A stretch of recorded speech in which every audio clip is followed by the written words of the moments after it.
Welcome back to another Bar by Bar. In this video, I'll break down my top trades from the past few weeks.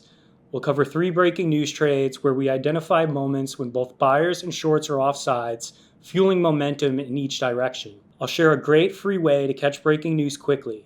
We'll look at a high conviction short squeeze, focusing on a basket of stocks trading in sympathy to one another. Lastly, a clean NVIDIA breakdown where a market-moving catalyst played a crucial role in the trade's success. I guarantee you're going to learn something from this, so let's get right into it. All right, so the first trade that I'm going to dive into is SMCI on the 27th and the 28th. On the 27th, you could see the spike down in the pre-market after Hindenburg, which is a short-selling firm that specializes in forensic financial research, announced that they found a glaring accounting red flag in SMCI's financials. You could see that buyers stepped in to buy that. Eventually, it crossed over the on-change price. It held above VWAP all day and then closed on highs. Buyers were feeling pretty confident after that positive news got bought up.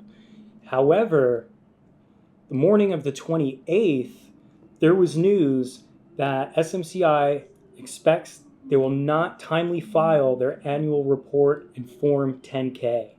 A Form 10-K is a comprehensive report filed annually by public companies with the SEC. It provides a detailed overview of a company's financial performance. So literally a day after Hindenburg's report on the 27th, SMCI discloses their 10-K delay. Now you have the entire market thinking that this issue that was highlighted by Hindenburg could be the reason for the delay. When you combine that with the idea that there are trapped longs, it makes for an excellent breaking news trade. 2 levels that I was looking at, 495, which was that low from the Hindenburg news. And then if we look at the daily, this recent low sitting at 478.56. As soon as I hear that news come across my screen, I'm hitting in short, which got me about a 503 average. Some traders asked me after I reviewed this, what did I think about the spread? Right, there was a few dollars spread in SMCI. I just thought, given everything I mentioned, this was such a significant catalyst that I was willing to pay that spread and accept that risk. But ultimately, I'm accepting the risk to that on-change price from the news, and I'm sizing to that point on the chart. So risking my trade to about 534, and I'm accepting that risk. This is a significant catalyst, and it's showing me that it could break that 495 from the Hindenburg news the morning beforehand. From there, SMCI just consolidates into the open. At the open, we break below that consolidation and we break that recent low on the daily chart.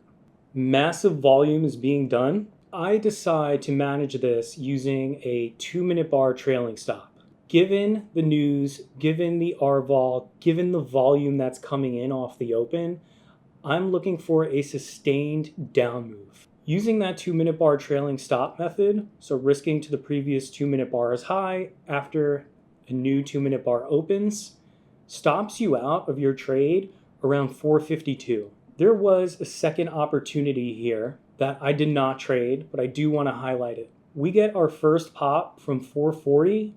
We trade into the 5 EMA, which we consider our momentum moving average. We can't even get to the 9 EMA, and we continue to hold lower. Once that 440 breaks, there was another trade opportunity here where you could take that short and again risk to the prior bar high, or if you'd like to keep your risk a little tighter, you could just trade this to a few cents above that breakdown bar. Using a simple trend following method, using these EMAs, you could wait for a hold back above the 5 and the 9 to exit your position, or just draw a simple trend line from that first initial bounce.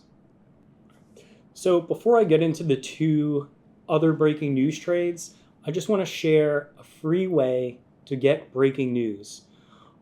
On X or Twitter, whatever you prefer to call it, I recommend following 3 accounts. The first one is Oracle NYSE.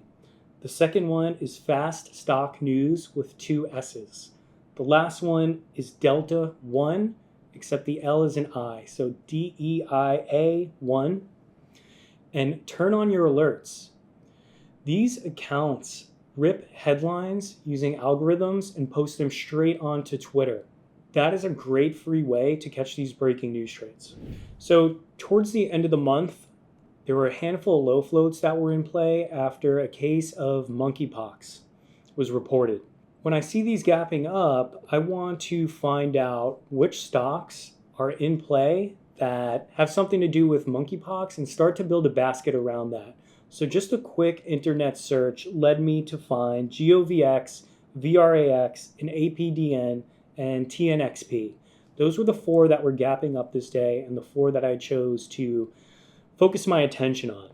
We had big day one moves in all those stocks, then they faded off, and traders were feeling pretty confident that these were on the backside. However, on Wednesday the 21st, I was sitting at my desk and it was a pretty slow trading day. Nothing really was speaking to me, nothing was really coming to fruition. But the last couple minutes of the day, I see a headline come across my screen that the first reported monkeypox case was found in the US in Michigan. As soon as I hear that, I type up GOVX and it's immediately limit up. See, it's breaking above the intraday high and it's going limit up. I notice that it's halted, limit up, and the next ticker that I type in is VRAX, which is not yet halted. So a little bit of a time discrepancy there where GOVX is getting more volume and inflows than VRAX. And I immediately got in long VRAX thinking that this basket could all trade together and push higher. Given that each one of these had faded off, blew off, and shorts were feeling pretty confident, I felt that with longs piling in on this news and shorts rushing to cover, that this could provide a great trade to the upside. In addition, if we look at VRAX, we were breaking some key levels or threatening to break some key levels from that big blow-off day, right around $6.50. And you can see that also aligns with the intraday high. So when we get a limit up into that level, I know if the stock opens above that level, that shorts could cover and that could add into the momentum. So when I enter this trade into the limit up, I'm always accepting the unchanged price from where the news hit. And you can see that volume where that news comes in. If you're getting into a breaking news trade within the first minute or two, accept the risk to the unchanged price. 4 p.m., the stock opens for trading and we get this really nice, almost $1 spike to the upside where I begin to scale out of my long position. And I consider this the first leg of the move. We start to pull back to that momentum moving average and then we hold and we have our next leg higher, which I consider the second leg of the move. As the tape begins to slow, I scale out of my position and then we get a pullback. That 9 EMA holds. Previous resistance at 650, 660 also holds, and we hold back above the 9 EMA, and we get our third leg, which I scale out into. At this point, I'm down to 25% of my position, and I leave that on to see if we could continue to squeeze after hours and maybe even push $9. And that doesn't come to fruition, and I'm out of my position. As I'm watching these after hours, I'm watching GOVX. VRAX is relatively strong in comparison. And what I notice is just this wedge developing. Just this clean wedge developing after hours. And as we break the wedge, I'm getting long, setting my stop just below $8.20. You can see that it held the 21 EMA twice there. And you have a little bit of a micro double bottom in this level. From there, I'm using the EMAs as my guide, and as we push up, I'm taking profits on the position, and as GOVX closes around these prices, I'm out of my position. Just a clear pattern, and what gives me conviction is the fact that VRAX is showing me that it's strong and moving higher, and I think that GOVX should trade in sympathy and follow suit. And if you match that with a pattern, you could get confident getting in some size. The volume is pretty low, so by no means was it a home run. I would just consider this a pretty easy money trade that you could take advantage of. All right, if we take a step back, I just want to review a second day trade on this monkeypox basket. So you can see on the 19th, that news comes in and these stocks are just gapping up.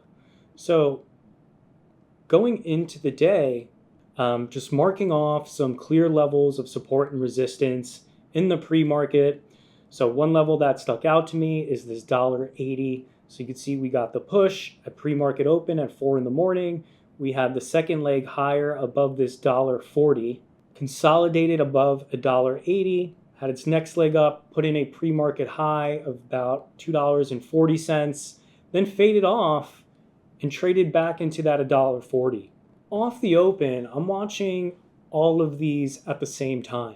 APDN holds that $1.40, pushes up to that $1.80 resistance, ends up putting in a higher low, and reclaims VWAP.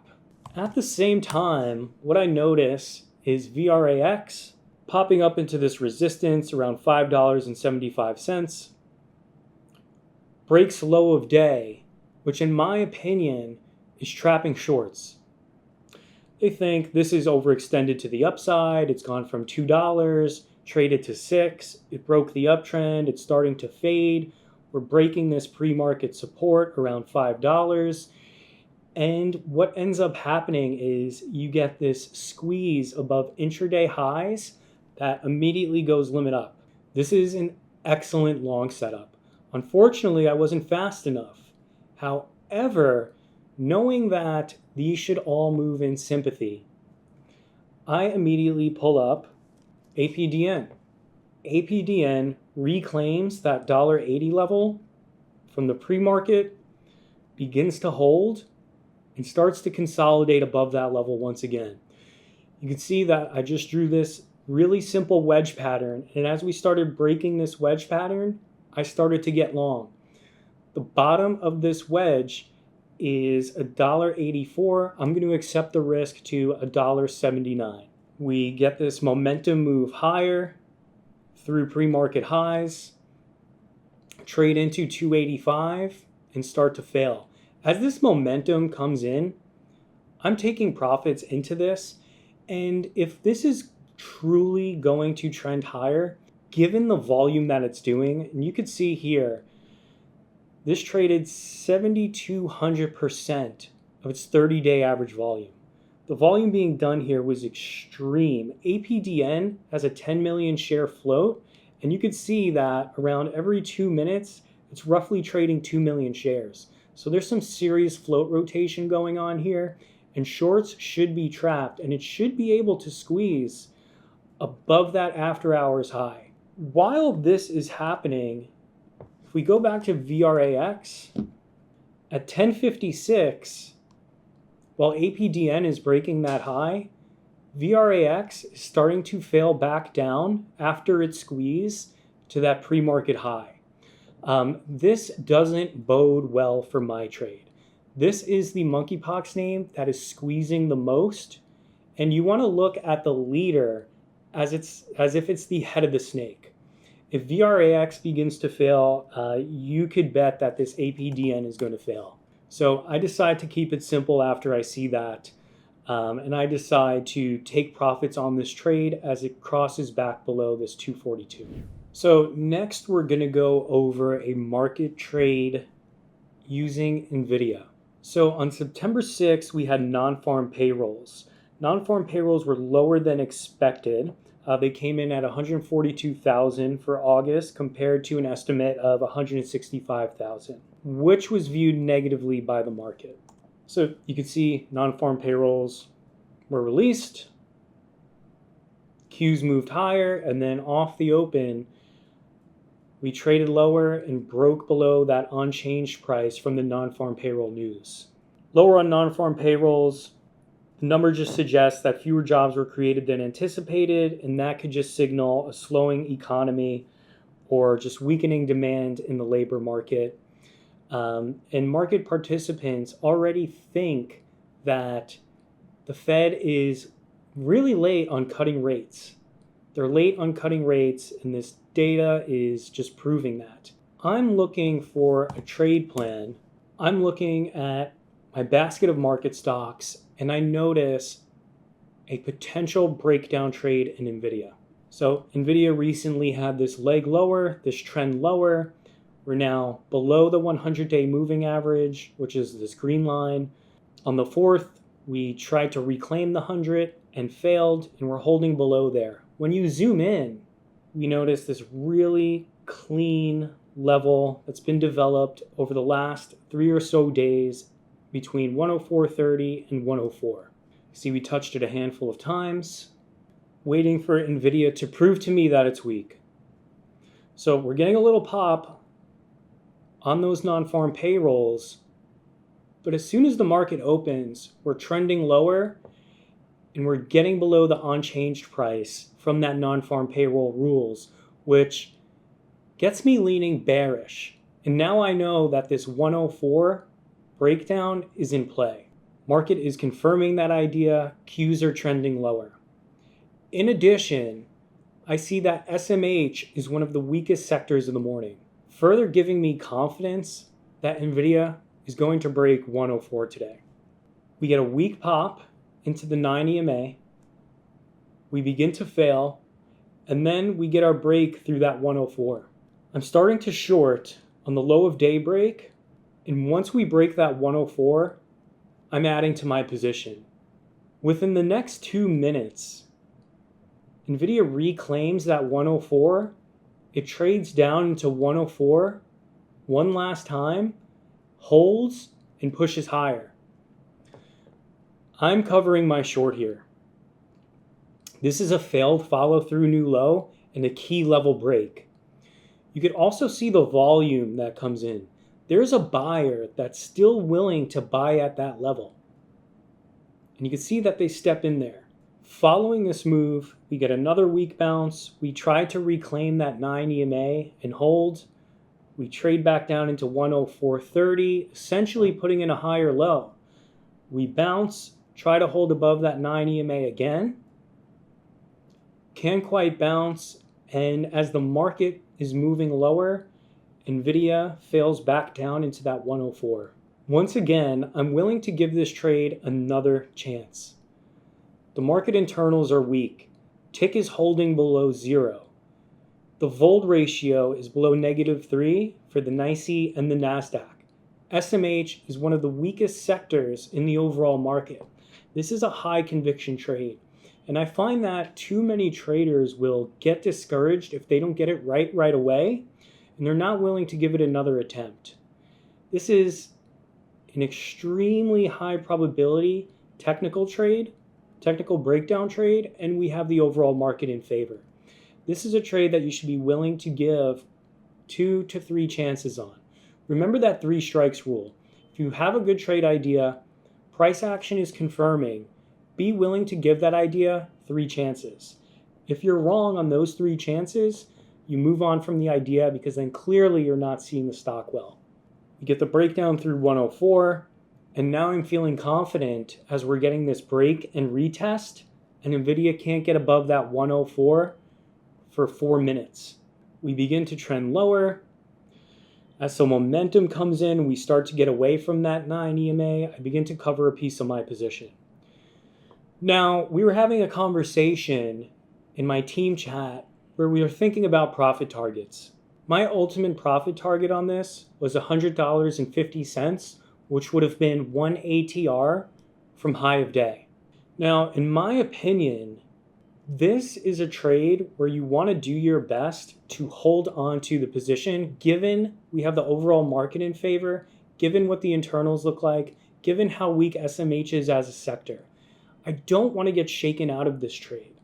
I'm willing to trade it on a higher time frame. So now that I have that momentum piece covered, I'm zooming out to a 5-minute chart.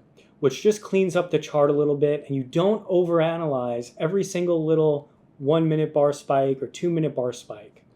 You can see on the 5 minute, we're holding below those moving averages really well.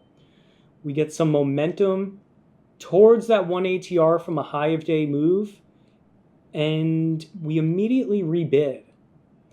So as we take out 101, we drop 101, trade down to 195. No momentum is coming in after we make that new low of day.